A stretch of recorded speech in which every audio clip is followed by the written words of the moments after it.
Bismillahirrahmanirrahim. Assalamualaikum warahmatullahi wabarakatuh. Bagaimana sobat Cibar kabarnya hari ini?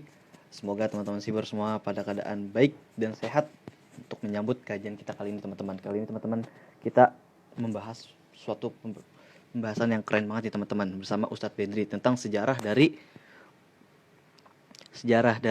kalender Islam atau sejarah dari tahun Hijriah.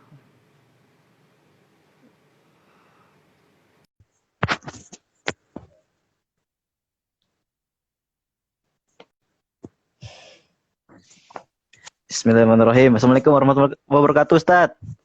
Waalaikumsalam warahmatullahi wabarakatuh. Alhamdulillah. Gimana kabarnya, Ustadz? Alhamdulillah sehat ya. Semoga antum juga sehat semuanya. Amin, amin ya robbal alamin. Keluarga sehat, teman-teman juga yang lain juga yang menyaksikan live kali ini, kita doakan agar mereka juga sehat ya, Ustadz. Amin, amin. Bebas corona, bebas hutang, bebas galau. Amin, amin ya robbal alamin. Nah, Ustadz, pada kesempatan kali ini, Ustadz, kita event yang tepat itu adalah tentang baru kita merayakan tahun baru Islam, Ustadz. Yang dimana tahun baru Islam kali ini tuh beda dengan tahun-tahunnya sebelumnya, Ustadz. Nah, Ustadz, berkaitan dengan tahun baru Hijriah ini, Ustadz, kita akan mungkin ngomongin tentang sejarah dulu, Ustadz. Ya, jadi betul. Banyak mungkin dari teman-teman kita yang di sana yang masih belum tahu nih, Ustadz, sejarah gimana dibentuknya atau ditetapkannya kalender Hijriah, Ustadz. Nah, Ustadz, bisa nggak sharing-sharing ke kita tentang bagaimana sih pembentukan kalender Hijriah itu sendiri, Ustadz? Penetapannya, Ustadz. Coba bisa tolong dijelaskan dahulu. Bismillahirrahmanirrahim. Assalamualaikum warahmatullahi wabarakatuh. Waalaikumsalam warahmatullahi wabarakatuh. Alhamdulillah, salatu wassalamu ala rasulillah wa ala alihi wa sahbihi wa mawalah ba'ad. Teman-teman semua yang hadir dalam majelis online di Desember Community ya. Kita bicara satu yang mungkin terkait dengan apa yang baru saja mungkin sebagian besar kita rayakan, yaitu terkait dengan momen hijrah, terkait dengan tahun baru Hijriah. Kalau melihat latar belakang sejarah, mungkin harus kita sama-sama dudukkan bahwa dahulu orang-orang terbiasa menyebutkan tanggal atau peristiwa atau suatu tahun berdasarkan kejadian. Sehingga kita kenal ada disebut tahun gajah atau ada disebut tahun Khandaq ya, atau tahun misalnya yang orang misalnya menyebutnya misalnya tahun pembakaran Ibrahim, tahun banjir. Jadi orang dahulu menyebut suatu peristiwa dengan suatu tahun dengan peristiwanya. Jadi peristiwa apa yang terjadi yang sangat besar saat itu, misalnya Rasulullah pernah terlibat di suatu perang namanya perang Fijar, maka tahun itu disebut tahun Fijar. Nah, seiring perjalannya waktu, terutama ketika Rasulullah wafat, memang tidak ada hadis penetapan tahun ini tahun berapa, karena sampailah di zaman Umar bin Khattab ada suatu masalah muskilah yang muncul ketika ada orang yang terlibat hutang piutang. Jadi awalnya ada hutang piutang antara seorang laki-laki dengan yang lainnya, dan orang ini mengadukan kepada Umar karena kawannya ini nggak mau bayar. Nah, Umar bertanya, ya ayusanah, tahun berapa itu? Orang ini bengong, ya tahun berapa ya? Mau nyebut tahun lalu, tahun apa juga bingung, karena sesuatu yang lewat pasti disebut tahun lalu. Nah, karena itulah, karena muskilah ini, karena masalah ini, akhirnya Umar bin Khattab berembuk dan para sahabat, kayaknya kita harus sudah menetapkan tahun supaya kita bisa menyusun agenda itu berdasarkan tahunnya. Sampai akhirnya ada usulan pertama, gimana kalau kita menetapkan tahun berdasarkan peristiwa Masehi gitu, ngikut kata Rasulullah. Kata Umar, kalau dihitung itu lebih lama lagi, karena kan tahun Masehi itu dari zamannya Zulkarnain ya. Kemudian barulah ada usulan dari peristiwa hijrahnya Rasul, dan itu dianggap yang paling tepat ya. Tinggal masalahnya kapan awal bulannya ya. Awal bulan maksudnya kalau Masehi kan mulai Januari. Sementara kalau Hijriah ini apa? Nah, perdebatan memang, ada yang menyebutnya Ramadan deh. Ada yang menyebutnya juga bagaimana kalau bulan Sya'ban. Gitu. Akhirnya ada masukan dari Utsman bin Affan, bulan yang dipilih adalah bulan Muharram. Pertama, karena ini sudah tradisi orang-orang dahulu menyebut waktu awal itu dari Muharram, karena Muharram itu awal orang baru pulang haji. Jadi orang habis haji Zulhijjah pulang, begitu sampai di rumah dan Muharram ya, karena itu perjalanan kaki atau lewat kendaraan. Jadi orang menyebutnya berdasarkan tadi, oh habis pulang haji, jadi awal tahun haji itu disebut awal awal tahun itu. Yang kedua, Muharram sendiri disebut bagian dari yang disebut Syahrullah atau bulannya Allah. Ada 4 bulan Allah ya, salah satunya adalah bulan Muharram, dan keutamaan bulan Muharram ini tinggi, sehingga atas dasar itulah akhirnya ditetapkanlah bulan Muharram, dan tahun hijrahnya Nabi dianggap sebagai, nah barulah peristiwa pertama kali kalender hijrah ini ditetapkan ya setelah 17, boleh dibilang 17 tahun setelah hijrah Rasulullah. Jadi barulah Umar menetapkan setelah 17 tahun Rasulullah hijrah. Jadi pertama kali menggunakan kalender hijriah itu pada saat tahun ke-17 Hijriah. Kurang lebih seperti itu sejarahnya. Jadi begitu ya teman-teman, bagaimana sejarah awal mulanya dibentuknya kalender hijriah itu dari penetapan hijrahnya Nabi Muhammad SAW dari Mekah ke Madinah. Nah, Ustaz, ngomong-ngomong tentang hijrahnya Nabi Muhammad SAW dari Mekah ke Madinah nih, Ustaz. Mungkin ada juga Ustaz di antara kita dan teman-teman kita yang masih belum tahu nih, Ustaz, cerita atau sejarah hijrahnya Nabi Muhammad SAW dari Mekah ke Madinah nih, Ustaz. Nah, bisa juga nggak sih, Ustaz, untuk ceritakan kepada kita dan teman-teman juga yang ini untuk sama-sama kita belajar tentang sejarah hijrahnya Nabi Muhammad SAW, Ustaz. Bagi peristiwa yang ini dibentuknya kalender ini, Ustaz. Ya, nah inilah pentingnya kita terus memang membaca sejarah, membaca sirah, agar kita setiap peristiwa itu mendapatkan insight ya, atau sebuah hikmah. Makanya peristiwa Muharram ini atau peristiwa-peristiwa yang lainnya itu tujuannya adalah untuk kita mengambil yang namanya hikmah, supaya membentuk pribadi yang ketika kita membaca sejarah itu kita mendapatkan sebuah pelajaran. Termasuk bagaimana hijrahnya Nabi SAW itu, kalau kita perhatikan memang adalah peristiwa yang menunjukkan sudah mulainya goncangan yang terjadi kepada dakwahnya Rasul selama di Makkah. Memang ketika Rasulullah sudah mulai mendeklarasikan dakwahnya secara terang-terangan, ya itu ujiannya sangat berat dibandingkan pada saat Rasulullah masih sembunyi-sembunyi, dan itu memang tabiat dakwah yang memang pastinya kalau sudah terang-terangan di publik pasti ada musuh-musuh dakwah yang pasti akan berusaha menghentikannya, terutama memang mereka yang sangat membenci terhadap Islam. Sehingga dalam hal inilah ketika Rasulullah mulai berdakwah dan terang-terangan menyampaikan, ya ternyata di saat itu banyak sekali tribulasi atau ujian yang dialami ternyata, dan yang memang Rasul pikirkan sebenarnya bukan kepada diri Rasul secara pribadi. Karena Rasulullah secara pribadi pastinya dilindungi dan dijaga oleh Allah Subhanahu wa taala. Mudah bagi Allah untuk mengatakan kepada seluruh yang ada di bumi ini untuk menolong Rasulullah. Bahkan kita tahu banyak peristiwa ya, seperti Rasulullah pernah dikejar oleh salah satu orang Quraisy yang hendak membunuhnya, tiba-tiba kudanya terseok, tiba-tiba jatuh, tersungkur. Artinya dijagalah yang namanya baginda Nabi sallallahu alaihi wasallam. Tapi yang dipikirkan adalah beberapa sahabat ya, yang ternyata harus mengalami ujian yang berat. Kita tahu yang paling salah satunya peristiwa ketika keluarganya Yasir ya. Bagaimana keluarga Yasir sampai ditombak, ada sebuah riwayat bahkan ibunya Yasir itu sampai ditusuk dari ujung kemaluannya sampai tembus ke atas kepala. Belum lagi yang dialami dengan keluarga yang lain, sehingga membuat Yasir pun ya mau tak mau mengikuti permintaan orang-orang saat itu untuk mengucapkan kalimat batil ya, mengucapkan lata uza. Padahal hatinya masih beriman. Nah, ternyata peristiwa ini juga dialami bukan hanya oleh Yasir, dari keluarga yang lain. Kita tahu ada sahabat bernama Khobab.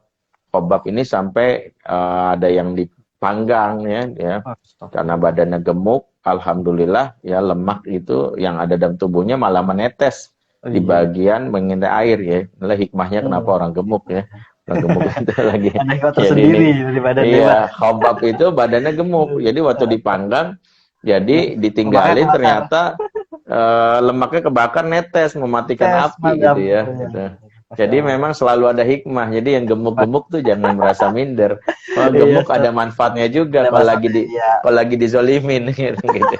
Nah, ternyata ini Iya. ternyata terjadi sama Khabbab. Nah, dan itu belum lagi sahabat yang lain ya, ada yang sahabiah juga begitu. Nah, artinya dengan situasi yang dirasa berat ini, maka Rasulullah berpikir menganggap bahwa sahabat ini adalah aset dakwah, bahwa anggota-anggota ini adalah aset dakwah yang khawatirnya jika ujiannya terlalu berat, maka akan membuat mereka juga tidak siap.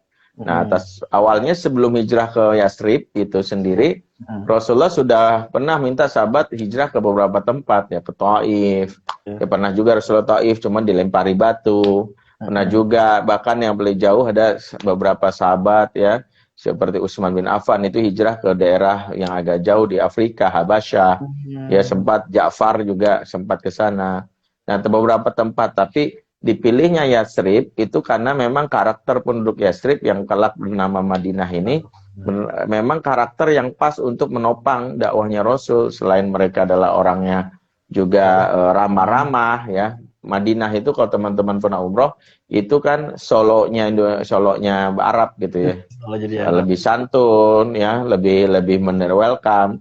Dan juga Madinah termasuk ya yang begitu mudah ya, kompak dalam hal ini menerima dakwah Rasul. Selain juga bahwa ada hikmahnya di sana juga Rasulullah menjalankan peran nanti sebagai seorang kepala negara, karena di sana juga muncul orang-orang Yahudi, karena orang Yahudi kan menetap di Madinah ya, bukan di Mekah. Jadi orang Yahudi menetap sana. Jadi perpindahan Rasulullah itu dalam rangka juga untuk juga bagian dari kesinambungan dakwah ketika dirasa bahwa dakwah sudah mulai terancam, bahwa orang-orang ada yang khawatir tergoda, bahkan meluntur imannya, maka hijrah dalam rangka menyelamatkan diri itu menjadi suatu yang baik, yaitu yang juga kalau kita lihat kenapa inspirasi hijrahnya Rasulullah juga dilakukan sebelumnya jauh-jauh hari dalam kisah Ashabul Kahfi. Karena Ashabul Kahfi ini adalah contoh realitas ya, bagaimana anak muda yang mengalami ujian berat dan dia akhirnya melarikan diri dari kampungnya dan akhirnya singgah di sebuah sebuah gua, dan itu dalam rangka menyelamatkan iman mereka yang terancam. Jadi bagaimana menyelamatkan diri dari pengaruh buruk lingkungan yang membuat iman ini menjadi rusak, itu adalah bagian dari yang namanya hijrah. Jadi hijrah fokus kepada bagaimana perawatan iman. Bukanlah hijrah kalau ternyata hanya sekadar untuk kepuasan dunia. Misalnya hijrah, kenapa? Soalnya di sini susah nyari duitnya. Nah, kalau bahasa Indonesia itu bukan hijrah. Oh, susah hijrah, soalnya sini akhwatnya nggak ada yang cakep gitu ya. Kalau di kalau di Palestina akhwatnya cakep-cakep gitu. Putih-putih gitu. Jadi kalau hijrahnya hanya karena kebutuhan duniawi, bukan hijrah, karena hijrah sejatinya memang berpindah. Makanya ada hijrah makaniyah, tapi tujuan berpindahnya pun harus memiliki tujuan yang terkait dengan penyelamatan agama ataunya nilai-nilai ruhiyahnya. Jadi kalau cuman untuk kepuasan duniawi ya gue hijrah nih dari kantor ini ke kantor ini, gajinya kecil banget. Nah, itu bukan hijrah yang dimaksud. Nah, kurang lebih seperti itu. Masya Allah ya teman-teman, tadi Ustadz Bendi sudah menyampaikan kepada kita bagaimana penetapan kalender hijriah itu sejarah seperti apa, dan juga tentang bagaimana sirah Nabi Muhammad SAW dan para sahabat yang berhijrah dari Mekah ke Madinah untuk menyelamatkan imannya teman-teman. Jadi memang perlu kita sama-sama ketahui dan kita ingatin teman-teman, hijrah itu diniatkan karena Allah Subhanahu Wa Taala teman-teman. Nah, ngomong-ngomong tentang hijrah nih Ustadz, seperti kita tahu sekarang kita lagi booming-boomingnya nih Ustadz, fenomena hijrah nih Ustadz. Seperti kita ketahui nih Ustadz, pada zaman dahulu Nabi hijrah tempat dan juga untuk menyelamatkan jiwa Ustadz. Nah, untuk kita nih Ustadz, sebagai anak muda nih Ustadz, apa aja sih yang perlu kita hijrahkan Ustadz? Apakah kita perlu hijrah tempat juga lebih baik untuk dapat menuntut ilmu misalnya, atau penghasilan yang baik, ataukah juga perlu untuk hijrah cinta juga misalnya Ustadz? Ataukah perlu ada hijrah yang lain Ustadz, yang dimana untuk mendekatkan diri kepada Allah? Jadi kalau misalnya zaman Rasul itu menyelamatkan iman, kalau di sini mungkin hijrah seperti apa yang agar kita dapat meningkatkan iman Ustadz? Iya. Memang kalau kita hubungkan dengan kekinian, ya sebagian ulama menyimpulkan hijrah makani itu memang tidak ada lagi dalam pengertian perpindahan tempat Karena ke dasar pertama hijrah adalah karena kondisi lingkungan yang tidak aman untuk menyampaikan dakwah. Jadi makanya tidak ada istilahnya hijrah makaniyah. Ya. Tapi memang ada beberapa orang yang tidak dipungkiri memilih untuk hijrah karena merasa tidak sanggup dengan lingkungan yang ada di lokasinya. Misalnya bagaimana lingkungan yang sekarang ada ternyata membuat dia merasa terasingkan, ya bahkan dia merasa dia tidak punya komunitas, ya sehingga pilihan hijrah pun ya dalam pengertian mungkin bukan hijrah dalam bentuk komunal, yuk bareng-bareng. Kalau Rasulullah kan hijrahnya bareng-bareng. Kalau ini ya udahlah malas, misalnya di kampung gua nih ya dalam hal ini mungkin daripada ntar gua tergoda, nah lebih baik gua pindah deh dulu misalnya kemana, ke pesantren kemana, dan hal itu sah-sah aja sih boleh. Tapi esensi hijrah itu menurut para ulama bukan sekadar pindah tempat, tapi hijrah yang utama, hijrah maknawiyah itu, hijrah mentalitas. Sejatinya seseorang itu kalau dia memahami bagaimana dia visi hidup dia, misalnya, karena hijrah itu yang paling utama adalah bagaimana dia melakukan pergeseran paradigma kehidupan itu dulu. Karena awalnya dari pergeseran paradigma itulah nanti muncul ya semangat-semangat untuk perbaiki diri, di mana pergeseran paradigma ini Allah sebutkan di dalam surat misalnya Al-Qasas ayat 77. Ya, Allah memberikan sebuah isyarat kepada setiap kita yang inilah esensi dari hijrah ya, wabtaghi fi ma ataqallahu darul akhirah walatan sanasi bakal minat dunia. Carilah apa-apa yang membawamu kepada kejayaan akhirat, tapi jangan lupakan urusanmu di dunia. Jadi ayat ini memberitahu carilah akhirat, jangan lupakan dunia. Jadi memang yang diingatkan orang hijrah, dia fokusnya lagi pada akhirat. Tapi dia tidak membuat dia melupakan dunia, tapi fokuslah ke akhirat. Jangan dibalik. Kalau yang masih terbalik itu yang belum memahami esensi hijrah. Yang dibalik itu apa? Misalnya cari dunia ya. Iya. Jangan lupakan akhirat. Ini yang terbalik. Seringkali yang dimotivasi cari dunia, jangan lupakan akhirat. Padahal yang benar cari akhirat. Jangan lupakan dunia. Karena yang dicari memang akhirat. Maksudnya kalau cari akhirat apa? Setiap pertimbangan keputusan apapun selalu akhirat. Misalnya ketika dia sekolah dia kira-kira akhirat gue selamat nggak di sini nih? Jangan-jangan selama gue di sekolah ini yang ada gue buruk. Mencari pekerjaan, gajinya dolar, tapi nggak bisa ibadah, nggak bisa sholat. Bahkan bagi muslimah misalnya jilbabnya harus dicopot ya. Maka itu membuat dia tidak bisa fokus ibadah. Maka dia bilang oke lah, gajinya gede tapi membuat gua nggak bisa mendapatkan akhirat, maaf gitu. Cari jodoh, ganteng, keren, kayak Lee Min Ho ya, kaya gitu ya. Misalnya kayak pemeran drama Korea, bikin kita terkesima. Tapi ternyata ya dalam hal ini ya tidak bisa membimbing kita ke akhirat ya. Kalau dia tidak bisa membawa kita ke akhirat, maka tolaklah dia seganteng apapun, karena yang namanya ganteng kelak juga akan berubah dalam hal ini. Sehebat apapun kita mencari laki yang ganteng bagi seorang wanita, atau seorang laki-laki mencari wanita cantik, kelak akan berubah juga suatu saat. Nah, itulah kenapa yang bisa menjaga seseorang itu adalah bagaimana iman. Ya, jadi kalau kita kembalikan ke esensi hijrah kekinian di zaman now, maka tugas teman-teman adalah bagaimana memperhatikan yang dituju tadi. Fokuslah kepada mencari akhirat tadi ya. Jadi sehingga kalau sudah mencari akhirat itu, bayangkan sampai mencari tempat tinggal, bukan lagi nanti misalnya kalau Nabi Ibrahim itu ketika nyari tempat tinggal itu, kalau kita baca ayatnya sampai secara logika kok tega ya seorang ayah nyari tempat tinggal kok nggak prospektif, karena kan doanya lihat Robbana ini askantu min dzurriyyati biwadin ghairi dzar'in inda batikal muharram. Ya Tuhan kami, sesungguhnya aku tempatkan anak istriku di negeri yang tandus, tak ada tanam-tanaman. Negerinya tandus, bayangkan dia nyari tempat tinggal kok tandus, nggak ada tanam-tanaman. Bayangkan kalau kita baca sekilas ayat ini, ini bapak tega banget.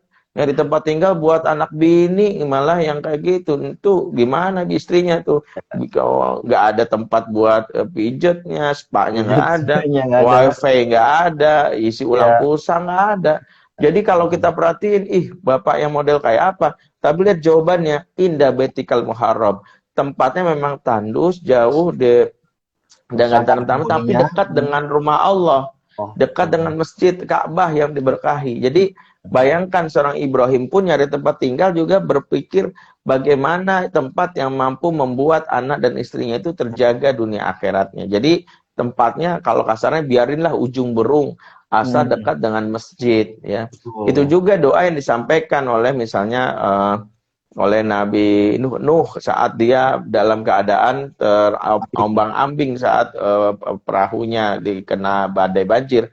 Saat dia berdoa untuk dapat tempat tinggal nih bagi siapa yang merasa pengen dapat tempat tinggal dan kayaknya tempat tinggalnya juga pengen banget punya rumah baru, doa pengen punya rumah baru, catat nih doanya Nabi Nuh ya. Jadi Nuh doanya beliau mengatakan Robbi anzilni munzalan mubarakan wa anta khairul munzilin. Ya Tuhanku, ya tempatkanlah aku di tempat yang diberkahi. Ya ingat doanya, tempatkanlah di tempat yang berkahi, sesungguhnya engkau sebaik-baik memberi tempat. Jadi seorang yang sudah hijrah mencari tempat tinggal itu bukan aspek duniawi, bukan yang dekat jalan tol, kepleset nyampe Jakarta, bebas banjir, ada ikan koi, ada sports center, ada lapangan, ada taman. Bukan. Yang dipikirin adalah tempat yang bakalan diberkahi oleh Allah. Kalau lah tempatnya jauh ya udah, tapi asal diberkahi begitu, itu pertimbangan seorang muslim. Itulah hebatnya kalau hidup sudah berkah dan nggak akan pernah rugi. Ya, nggak akan pernah rugi. Mungkin dari sisi manusia misalnya, ada orang kawan saya misalnya yang dia mundurkan diri dari perusahaan yang bonafit gajinya ya padahal dia, tapi karena pekerjaan dia terkait dengan riba gitu dan dia harus mundur. Orang bilang lu bego banget, tapi ternyata setelah dia mundur, dia buka usaha, dia diganti berkali-kali lipat dari apa yang selama ini dia peroleh dari pekerjaan ribanya. Jadi jangan merasa bahwa kalau kita memilih Allah itu seolah-olah bahwa pasti rugi, enggak juga. Tapi ada juga Ustadz yang ketika memilih Allah ternyata benar-benar rugi. Anggaplah itu cara Allah untuk menguji betul nggak niatnya hijrah karena Allah, dan bisa jadi itu cara Allah untuk membersihkan dosa-dosanya dan menghapuskan yang selama ini ada. Kira-kira seperti itu. Oh iya, itu ya teman-teman, bagaimana kita berhijrah di masa ini. Jadi berhijrah bukan hanya tempat atau mencari tempat yang enak aja, misalnya dekat jalan tol, dekat mall atau segala macam, dekat aksesnya, tapi juga carilah tempat tinggal yang baru kita berhijrah, yang dimana itu dekat dengan keberkahan, dekat dengan majelis ilmu, masjid, dekat dengan sekolah-sekolah nih, dimana kita akan mudah untuk menuntut ilmunya teman-teman. Itu teman-teman. Nah, ini mungkin perlu saya perjelas ke teman-teman kalau saat ini teman-teman kita lagi ngebahas tentang tahun barunya Islam, teman-teman. Tahun barunya Islam, fenomena Nabi berhijrah, dan juga bagaimana penetapan kalender, dan juga kita nih lagi ngomongin bareng tentang berhijrah di saat masa ini, teman-teman.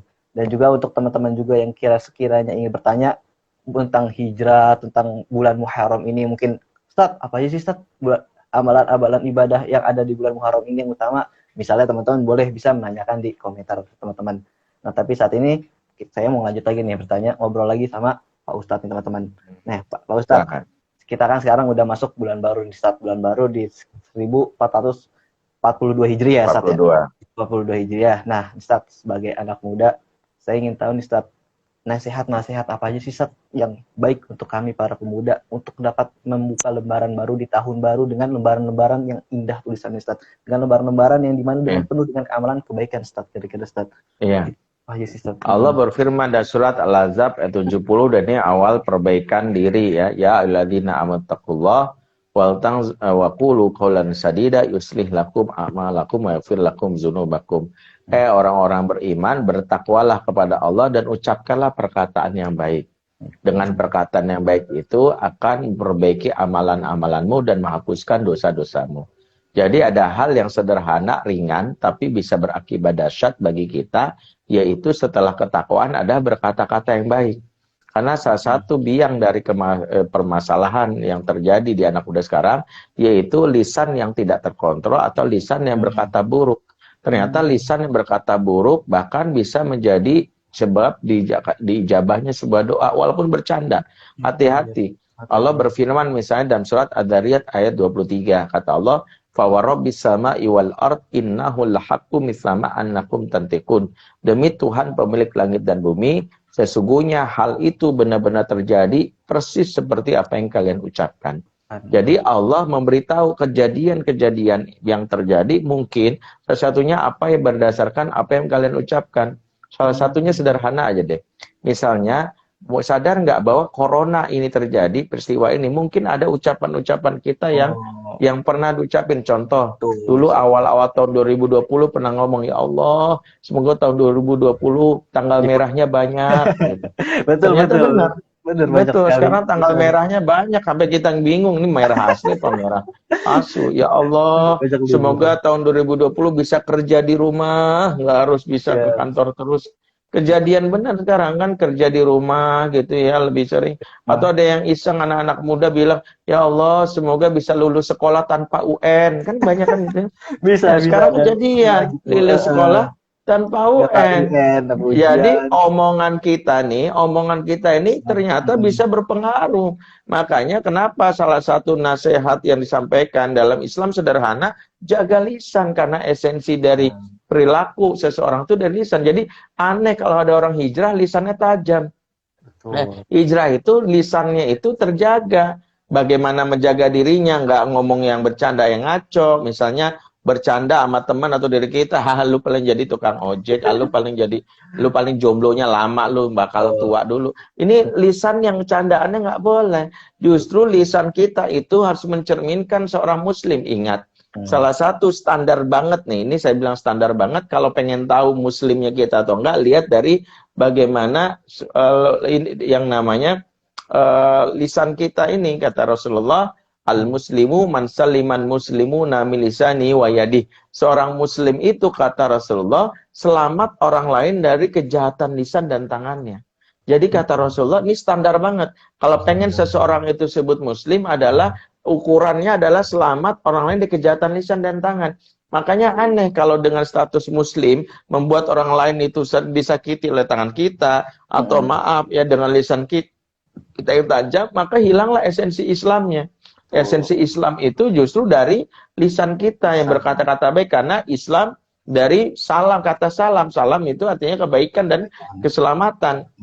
Jadi kalau pengen memperbaiki dulu, pertama berkata-kata yang baik. Misalnya gini, kita udah hijrah nih, mulai dari ngomongnya yang dalam keadaan pandemi, tetap jangan bilang gini, ya Allah kayaknya gue mati aja deh, nggak boleh. Atau ya udah kayaknya susah hidup nih, nggak boleh.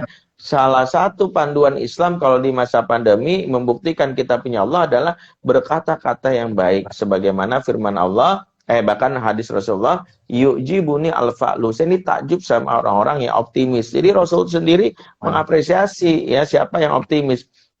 Siapa orang yang optimis, kata Rasulullah, al-fa'lu kalimatut thayyibah. Orang yang optimis itu yang suka berkata-kata yang baik. Jadi kalau kita mau disebut orang yang dipuji Rasulullah, berkata-kata yang baik ya, melihat peristiwa segala sesuatu harus yang positif. Ketika kita ngelamar akhwat ditolak, jangan langsung bilang bahwa kayaknya gue jelek banget ya sampai tolak. Enggak. Mungkin bisa kita bilang, bukan, ternyata gue limited edition ya. Masya Allah. Akhwat yang secantik itu nolak gue, mungkin gue dipilihin yang lebih cantik lagi. Misal ya. Atau kita ada ikhwan ngelamar, tiba-tiba diludahin, puih. Iya, anggaplah, Masya Allah, dia ngasih DP ludahnya dulu. Nanti setelah ini hati dan jiwanya dikasih ke aku. Jadi berkata-kata positif dulu. Sebab kata-kata positif itu, benda itu bisa memberikan dampak kepada diri kita. Termasuk kata Rasulullah dalam hadis kursi, Allah berfirman, Ana bizoni abdi, ini tergantung prasangka hamba. Jadi kita ini nggak boleh dalam hal ini berkata-kata yang buruk. Itulah kenapa perintah pertama dalam ayat surat Al-Ahzab ayat 70, yaitu tadi, mulailah dengan berkata-kata yang baik. Jadi hijrahnya kita yang bisa kita mulai dengan mencoba berkata-kata yang baik. Dalam sebuah riwayat, ada sebuah kisah menarik nih, bagaimana ada seorang anak muda, 4 anak muda bercanda, tapi candanya tuh mereka benar-benar baik ya. Ada Abdullah bin Umar, ada Abdullah bin Zubair, ada Mus'ab bin Zubair, ada Urwah bin Zubair. Ya, ceritanya mereka lagi duduk di pelataran Masjidil Haram. Ya, kisah ini ada ditulis oleh Imam Az-Zahabi dalam kitab Syiar A'lam An-Nubala. Jadi dimulailah candaan ini oleh kalimatnya Abdullah bin Umar. Dia bilang sama temennya, ini umur 10 tahun nih, tamannau ya. mari kita menghayal kalau bahasa kita. Halu dikit boleh nggak? Halu. Kalau zaman dulu bilang halu boleh nggak? Jadi mereka pengen ngehalu gitu. Apa yang disampaikan oleh Abdullah bin Umar? Yuk kita ngayal aja deh. Ya mumpung ngayal tuh gratis. Nah, karena mereka dipaksa ngayal, ngayalnya nggak tanggung-tanggung. Kata Abdullah bin Zubair, saya nanti kelak udah gede jadi khalifah. Siapa yang jadi presiden? Dia ngomong begitu. Kemudian ada wa kaifa anta ya Mus'ab? Kalau engkau bagaimana Mus'ab? Kalau saya pengen jadi gubernur, nggak pengen jadi presiden. Tapi saya pengen jadi gubernur yang istrinya 2 ya, dan cantik. Jadi ini anak muda 10 tahun dan cita-cita poligami. Ya dia pengen supaya istrinya 2. Ya yang ketiga, wa kaifa anta Urwah? Kalau saya pengen supaya jadi ahli fikih, saya nggak pengen jadi yang namanya pejabat, saya pengen jadi ulama. Kemudian wa kaifa anta ya Ibnu Umar? Kalau engkau bagaimana Umar? Oh, kalau saya nggak pengen jadi apapun di dunia, saya ingin dosa-dosa saya diampuni oleh Allah Subhanahu wa taala. Nah, kisah ini waktu mereka umur 10 tahun, tapi kata Imam Az-Zahabi, setelah itu sejarah mencatat yang mereka omongin kejadian. Satu, Abdullah bin Zubair benar-benar jadi khalifah di zaman dinasti Umayyah. Kejadian tuh. Yang kedua, Mus'ab bin Zubair benar-benar menikah dengan 2 wanita. Benar-benar jadi gubernur dulu. Jadi gubernur dia di daerah Basra, Irak. Dan benar-benar menikah dengan 2 wanita cantik. Istrinya yang pertama namanya Aisyah binti Tolha. Yang kedua namanya Sukainah binti Husain. Tuh bayangkan. Ngomong bercanda doang. Makanya kenapa istri yang udah nikah ini nggak suka istri kita bercanda poligami. Buktinya kejadian tuh sama Mus'ab bin Zubair. Makanya kalau bercanda tuh yang ini aja, kita masuk surga bareng dedek gitu ya. Ya kalau di surga sih insya Allah poligami mah terjadi. Ya. Yang ketiga, Urwah bin Zubair benar-benar jadi khalifah di zaman menjadi ahli fikih, maaf. Beliau menjadi gurunya para sahabat ya, yaitu murid dari Ummul Mukminin Aisyah radhiyallahu anha. Dan yang keempat memang yang tidak bisa dibuktikan perkataannya Abdullah bin Umar yang ingin dosa-dosa diampuni Allah Subhanahu wa taala. Tapi para ulama meyakini sebagaimana 3 kawannya dikabulkan, demikian juga terjadi kepada Abdullah bin Umar. Inilah isyarat bahwa omongan bisa memberikan dampak. Maka orang hijrah yang diperbaiki sekarang omongan. Ya, kalau saya bilang lu hijrah, tapi omongan lu di sosmed nggak lu ayak, lu belum hijrah. Lu hijrah, tapi ternyata omongan lu di depan orang nggak lu ayak, nggak lu saring, nggak dipikirin baik-baik, belum hijrah. Karena hijrah pertama kata Rasulullah dan kata Allah dan soal azab adalah perkataan. Jadi ngomong yang baik dulu, itu insya Allah. Betul. Jadi teman-teman, masya Allah teman-teman, buat kita nih yang mau berhijrah, mulailah dari lisan teman-teman. Karena tidak seperti sama Rasul, kita harus tempat, tapi kita dengan mulai kebiasaan baik, mulai dengan perkataan-perkataan yang baik, yang dimana mungkin dari perkataan kita ini juga nih Ustaz, bisa membuat orang lain terpesona gitu, sehingga mungkin hijrah juga Ustaz. Nah, nih Ustaz, buat teman-teman juga nih Ustaz yang ingin ngajak teman-teman lainnya untuk hijrah juga, yang ingin ngajak-ngajak teman lainnya untuk merasakan manisnya iman Ustaz. Nah, itu Ustaz, buat kita nih Ustaz, nasihat apa sih Ustaz yang bisa mungkin kita lakukan, mungkin dari hal sepele apapun, yang bisa membuat ngajak teman-teman kita yang lain Ustaz, yang mungkin belum berhijrah, yang mungkin masih dinikmati dengan rasa manisnya dunia, bisa kita ajak ke dalam dekapan ukhuwah ini. Kira-kira gimana? Kita harus yang jelas gini ya. Islam itu kan produk terbaik ya, tapi sayang kita seringkali jadi marketing terburuk. Sebenarnya dalam konsep paling dasar dari hijrah itu adalah bagaimana kita bukan sekedar konten yang Islam itu nggak bisa diragukan, tapi kadang kaifiat caranya. Coba kebayang nggak teman-teman dikasih brownies tapi ngasihnya lempar gitu, mangap. Orang marah gitu, walaupun browniesnya enak, tapi dikasih lempar nggak suka. Tapi kalau mohon maaf gitu ya, mungkin nasi sisa kemarin, nasi uduk ya dianterin ke kita, tapi dengan tulus, bahkan disuruh suap, mangap, disuapin. Kita awalnya kita nggak doyan tuh, tapi kita enak ya. Maka disinilah pentingnya. Orang ada yang tertarik karena memang sejatinya, ingat nih, teman-teman yang sedang mengajak bahwa lembaga dakwah kayak Cyber ini community dan juga macam-macamnya, ada Yis, ada Rizka, mereka itu displaynya Islam tuh dari situ. Orang nggak ngelihat dulu yang namanya maaf itu Quran hadis itu, tapi ngelihat wajah kita. Wajah kita tuh wajah ekspresi malaikat Ridwan apa malaikat Malik gitu ya. Kalau kita malaikat Malik ya mengenalkan Islam dengan cara sholat, puasa, tabuk nih, gue gibeng nih. Nggak ada yang mau. Orang Iya. nggak ada yang mau, tapi malaikat senyum. Jangan salah. Sales rokok aja dilatih untuk menarik perhatian. Maaf, mudah-mudahan sepakat. Rokok kan produk buruk, tapi Heeh. marketingnya baik. Bayangin, ada orang masuk ke dalam mall, ya SPG-nya Nah, dilatih, disapa. Pagi kakak, gitu. Ih kakak ganteng banget tuh. iya. Bayangkan dipanggil kakak. Saya kalau udah tua dipanggil kakak jadi pede. Yang kedua dipanggil ganteng. Gitu, Iya. bayangin dia ngomong ganteng. Padahal bisa jadi dia nahan mual waktu ngomong gitu Iya. ke kita. Mm-mm. Tapi dia ngomong gitu kenapa? Dalam rangka menarik. Lama-lama kan gak enak. Cobain dulu dong, Mas. Akhirnya Ya. mau. Ini kadang masjid, tapi ini oknum ya. Kadang Mm-mm. anak baru masuk masjid dikit, bercanda awas ya. Keluar, Nah, tabok itu nih. betul. Oh, orang sholat masjid nih, bukan mau bercanda, gue gibeng nih. Ada yang ngakunya pengurus masjid, tapi bikin orang akhirnya malas ke masjid. Mm-mm. Anak-anak gak mau ke masjid, anak muda gak mau ke masjid. Maka kalau kita mau mengajak hijrah, pastikan bahwa hijrah ini gelombangnya adalah membuat orang lain nyaman. Kalau sekarang Mm-mm. nih, orang sudah mulai tertarik karena hijrah ini sebagai lifestyle. Orang merasa hijrah itu keren.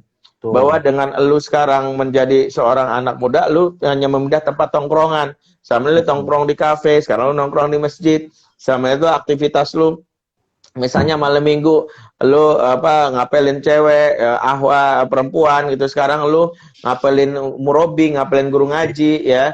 Malam minggu lu datang ke guru ngaji ya. Dan Mm. itu menjadi sesuatu hal yang indah kalau kita melakukannya, tentu karena memiliki yang namanya kesadaran untuk membuat orang lain nyaman. Jadi memang kalau Mm. kita ingin membuat supaya dakwah ini bisa masuk ke kalangan, apalagi kalangan anak muda, mulailah dengan mengemasnya, packaging. Ilmu packaging ini penting, Mm. ya.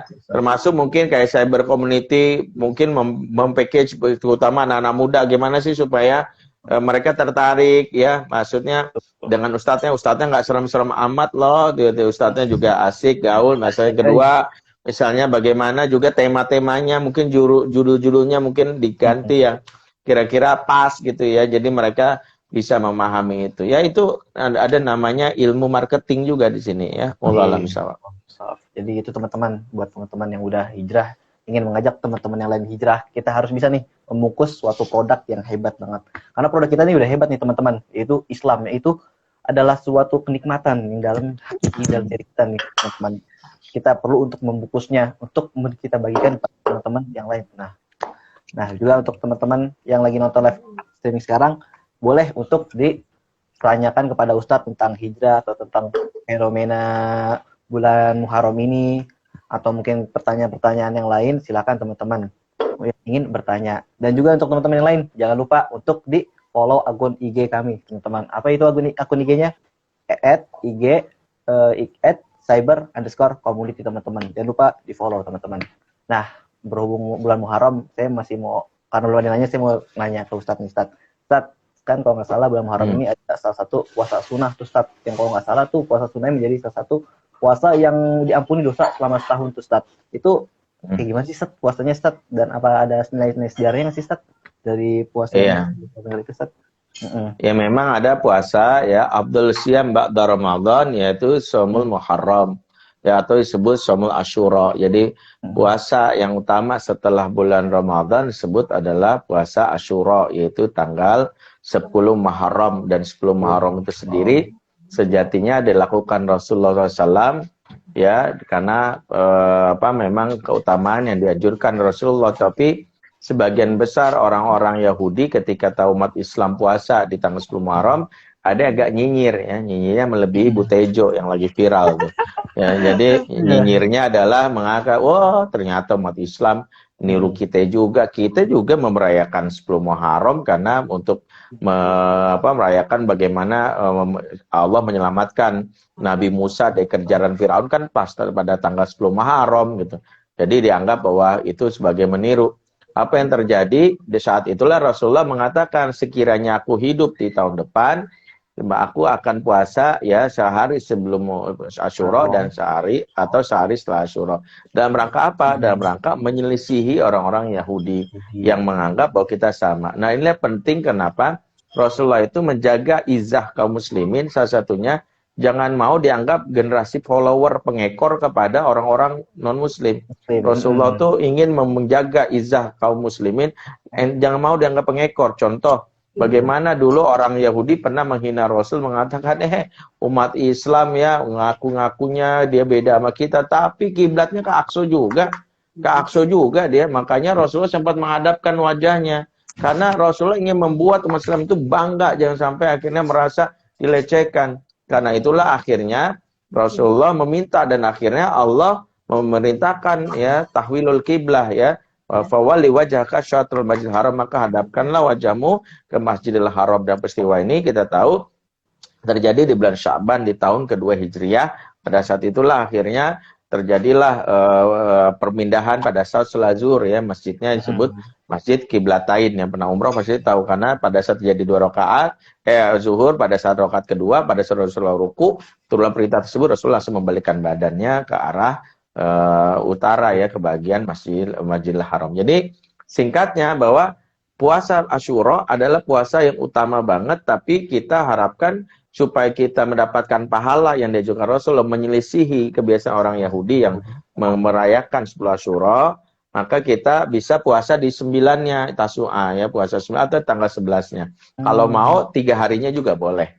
Ya, tapi kalau mau yang diajarkan kata para ulama berdasarkan di sini, puasa tanggal 9-nya atau tanggal 10-nya. Kalau tanggal 9 kabur Ustaz, mungkin lupa atau mungkin hilaf gitu. Pada saat lagi niat puasa atau taunya ya nggak sengaja ya ngemil cilok 2 batang gitu, dia makan nasi goreng, seblak, itu makan es krim gitu ya, minum dalgona coffee ya, kebangetan lupanya, nasi goreng 2 bungkus. Nah itulah baru sadar, ya Allah gue puasa, ya udahlah nanggung. Nah itu oke lah kalau ternyata nggak bisa, akhirnya di tanggal 10 dan kalau bisa tanggal 11-nya. Kalau cuma 10 doang gimana Ustaz? Ternyata pas 11-nya bagi perempuan pas banget haid, 10-nya gimana? Nggak ada masalah. Tetap kalaupun nggak dilakukan tanggal 10 juga nggak masalah, kan kita nggak dosa. Karena ini bukan wajib, tapi jangan melewatkan keutamaannya, karena salah satu keutamaannya adalah tadi disebutkan oleh moderator, kita dihapuskan dosa kita di tahun yang akan datang ya. Wallahualam bishawab. Masya Allah teman-teman. Jadi untuk kesempatan kali teman-teman jangan sampai lewatkan untuk puasa sunnahnya teman-teman. Nah nih Ustaz, udah ada ya seseorang yang ingin bertanya nih Ustaz, kalau lagi di masa pandemi karena nggak ada banyak kegiatan nih Ustaz di luar, apa sih harus dilakukan? Jadi ada teman kita nih Ustaz yang merasa dirinya tuh sedang futur Ustaz, sedang kurang ibadahnya karena terlalu banyak kegiatan di rumah, terlalu banyak kegiatan yang dimana kurang aktivitas sosial, kurang mungkin ada orang dari luar yang mengajak dia untuk mengarah kebaikan Ustaz. Sehingga dia di rumah males-malesan, kurang ibadah. Nah itu gimana sih Ustaz? Nasihat untuk teman-teman kita yang banyak liburnya nih Ustaz di rumah. Iya. Untuk ya sebenarnya salah satu alasan kenapa futur, karena kita tidak bisa menjawab pertanyaan Allah di surat Al-Asr ayat 18. Allah berfirman, ya alladzina muttaqullah wal tanzur nafsum ma qaddamat lighad. Orang beriman, bertakwalah kepada Allah dan perhatikanlah apa yang kalian lakukan di esok hari. Jadi kalau bisa, salah satu agenda kita kalau sedang di rumah setiap malam mikirin besok mau ngapain.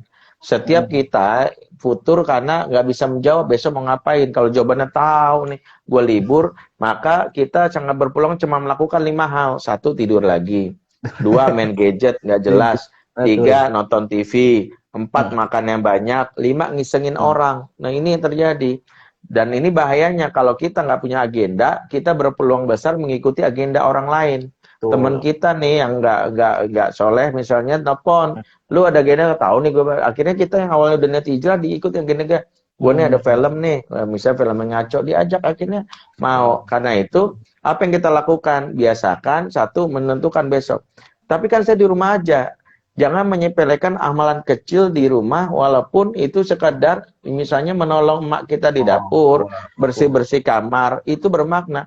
Tapi dengan memanfaatkan teknologi juga bisa. Sekarang mudah kok kita. Bayangkan, di balik nikmat. Sekarang kan kita ada teknologi kayak sekarang ada live IG, ada teknologi digital loh, ada Zoom, kuliah Zoom, atau YouTube, banyak sebenarnya.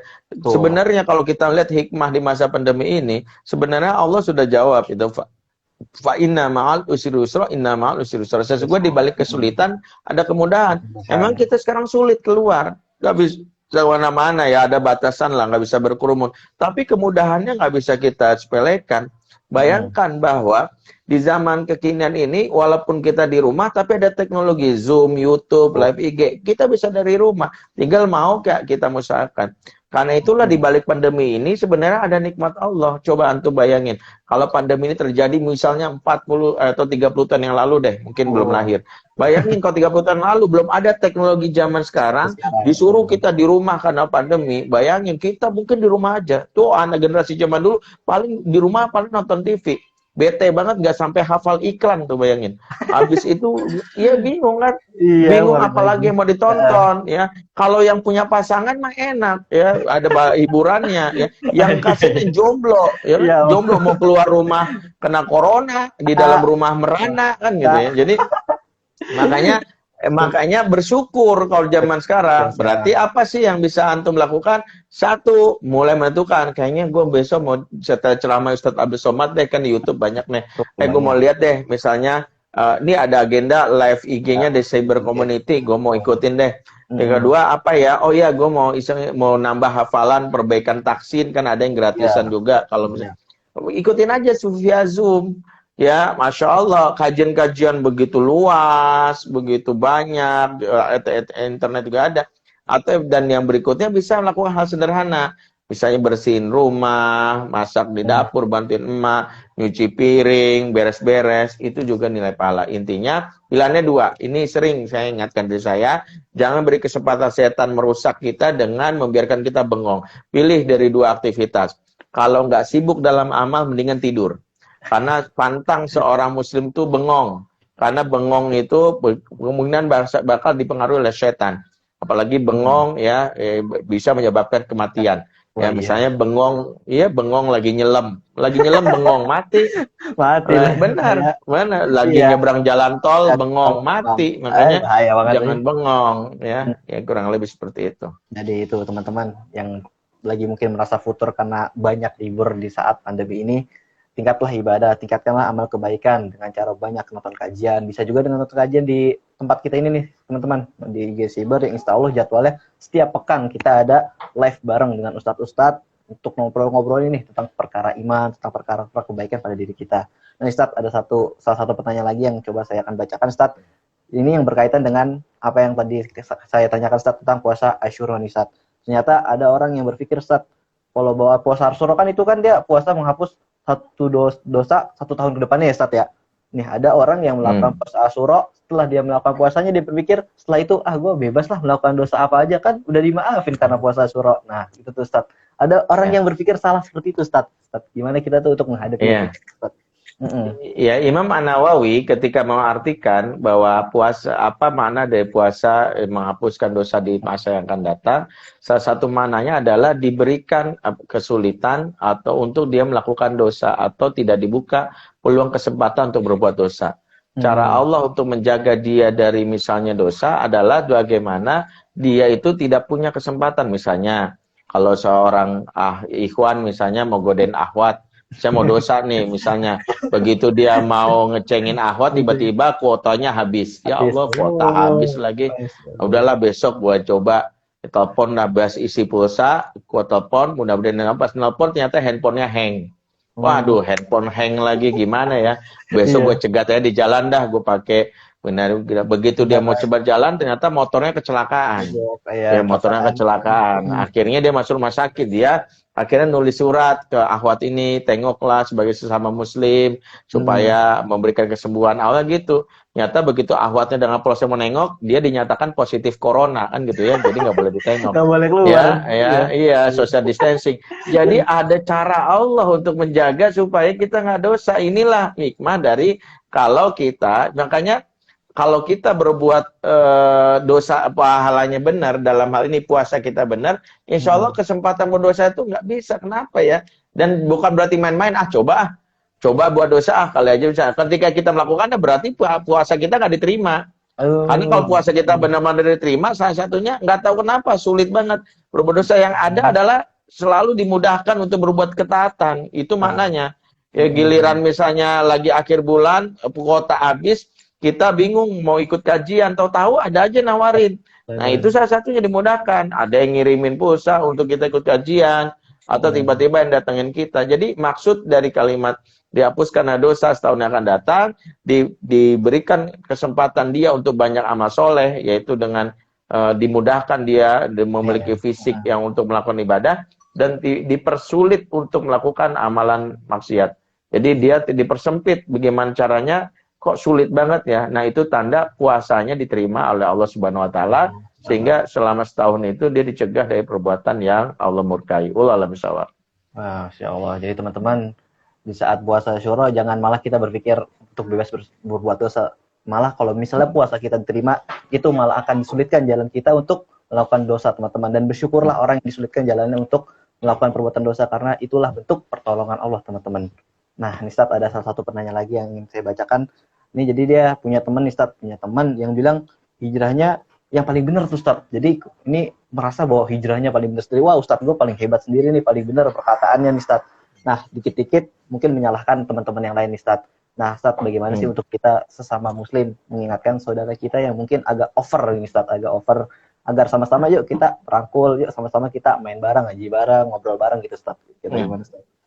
Justru kalau kita sadari dia sudah masuk ke dalam perangkap ta'assub, justru sebaiknya kita menyayanginya supaya dia tidak terjebak ke dalam perangkap ta'assub yang merupakan bagian dari perangkap setan ya, orang-orang yang akhirnya dibutakan mata hatinya, hijrah tapi membuat sombong. Ingat, justru setan itu dilaknat Allah gara-gara mengaku lebih baik daripada Nabi Adam alaihissalam. Bayangkan, dia mengatakan Ana khairu minhu khalaqtani min nar wa khalaqtahu min tin. Saya lebih baik daripada dia. Dia ini maksud Nabi Adam. Saya ciptakan dari api sementara Adam dari tanah. Artinya perasaan lebih baik inilah yang buat Allah melaknat dan memurkainya. Makanya hati-hati, jebakan iblis itu adalah ketika kita hijrah justru membuat kita merasa lebih baik. Hijrah itu membuat kita akhirnya berusaha untuk perbaiki diri, mengakui salah. Ingat, ulama-ulama terdahulu justru selalu menyebut dirinya al-fakir ilallah, orang yang hina di hadapan Allah. Jadi bukan gini, orang yang paling soleh hijrah merasa benar, bukan. Justru semakin kenal Allah, semakin merasa dirinya tidak memiliki apa-apa. Nah, lantas bagaimana kalau kita dapat teman kayak gitu? Justru jangan banyak debat, tunjukkan lewat akhlak yang mulia. Salah satu cara untuk membuat teman-teman yang selama ini mungkin merasa lebih unggul adalah dengan banyak memberinya. Karena hati dia bisa takluk dengan pemberian kita. Misalnya dia ngaku-ngaku hijrah, oh gue ini sebagainya, kita kirimin aja uang atau makanan. Nanti lama-lama dia sungkan. Kayak Afan nih, gue nggak bisa bantu, bisa nggak gue kirim ini ada makanan. Nanti dia lama-lama gak enakan. Justru di situ dia dipermalukan, dalam tanda kutip diajarkan, inilah adabnya seorang muslim. Jangan banyak bacot ente, jangan banyak berdebat, justru biasain banyak memberi hadiah, karena hadiah itu yang akan menimbulkan cinta dari orang yang selama ini agak nyinyir sama kita. Ingat, tahabu, beri hadiahlah, niscaya kamu timbul perasaan cinta. Jadi kalau kita punya teman yang model kayak gitu, yang nggak usah diladeni debatnya, akui saja justru Allah yang maha tahu tentang kebaikan kita. Apa yang kita lakukan dan termasuk dia lakukan. Tapi bertekadlah untuk mengubah orang yang seperti ini dengan cara apa?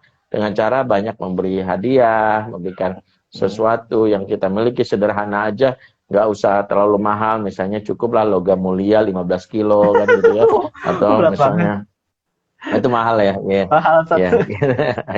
Ya, apalah misalnya kirimin roti brownies ya, satu kontainer kan gitu ya, misalnya gitu ya. Jadi itu kira-kira gitu. Bagaimana menghadapi mungkin teman kita yang agak hijrahnya mungkin over gitu teman-teman, dengan cara memberikan hadiah. Karena dengan memberikan hadiah, situlah akan timbul rasa cinta sebagai saudara, teman-teman. Dan Ustaz, mungkin ada pertanyaan terakhir nih Ustaz, yang ingin ditanyakan bahwa Afan Ustadz, bagaimana nih bebas dari dosa riba dan orang itu ternyata keburu meninggal duluan Ustadz, tapi mungkin dalam dirinya sudah mempunyai rasa untuk berhijrah, tapi ternyata Allah berkehendak untuk memanggil ia duluan Ustadz. Itu gimana Ustadz? Iya, yang jelas banyak kisah tentang hal ini. Ada seorang pembunuh, cerita Rasulullah, yang dia sendiri dia membunuh sampai 99 orang, bahkan menggenapi sampai 100. Sampai akhirnya ketika dia ditunjukkan oleh seseorang alim untuk berangkat ke suatu negeri demi tercapai hijrahnya. Di tengah jalan ternyata dia meninggal, dan akhirnya disebutkan bagaimana malaikat dua malaikat berdebat apakah dia ahli surga atau ahli neraka, karena dia baru saja dalam hal ini bertobat, sementara dosanya masa lalu tuh banyak. Ternyata apa yang terjadi? Di singkatnya Allah menentukan bahwa dia ini ahli jannah. Inilah isyarat dari para ulama ya, dari hadis ini, bahwa hadis ini memberitahu niat yang tulus sungguh-sungguh menghentikan perbuatan dosa sudah dicatat sebagai kebaikan walaupun belum sepenuhnya dia berhenti. Nah, mudah-mudahan kita berprasangka baik. Orang yang sudah berhijrah, bahkan niat hijrah tapi belum kesampaian, bisa dicatat sebagai kebaikan. Tinggal kita ambil pelajaran. Ambil pelajarannya adalah bagaimana kita menyegerakan hijrah, jangan sampai menunda-nunda. Karena kalau kita menunda-nunda, khawatirnya maut itu nggak tahu kapan datangnya. Ya kalau kita bilang entar sok, besok itu, nanti kita nggak tahu, totonya malam ini tidur dalam keadaan kita tidak bernyawa, rugi gitu. Makanya mumpung ada waktu, hijrah itu prinsipnya adalah beda sama diet. Kalau diet boleh ditunda besok, ya kalau hijrah hari ini. Ya kalau hijrah harus hari ini. Kalau diet kan besok, diet itu prinsipnya besok aja. Kalau hijrah hari ini. Hari ini. Jadi gitu teman-teman, ya. Gimana kita mungkin sudah terlanjur, mungkin untuk teman-teman kita yang di waktu ingin berhijrah tapi sudah dipanggil Allah, kita sama-sama doakanlah teman-teman agar mereka diterima amal ibadahnya, diampuni dosanya, karena memang niatnya sudah lurus karena Allah Subhanahu wa taala. Nah, teman-teman, buat yang nonton IG-nya Siber nih teman-teman, kalau teman-teman ingin nonton ulang, bisa langsung nonton di IG-nya Siber_community teman-teman. Nah, juga itu teman-teman, kami mengadakan suatu giveaway yang hebat banget, yang wah banget untuk teman-teman yang membuat rangkuman dari kajian kita kali ini teman-teman. Kajian kita ini tentang membahas tentang hijrah, tentang membahas tentang bagaimana pergantian bulan Muharram dan juga tahun baru Islam. Bisa teman-teman buat rangkumannya dan juga tag ke teman-teman yang sama-sama nonton kajian ini teman-teman. Akan ada giveaway yang sangat luar biasa sekali menanti teman-teman.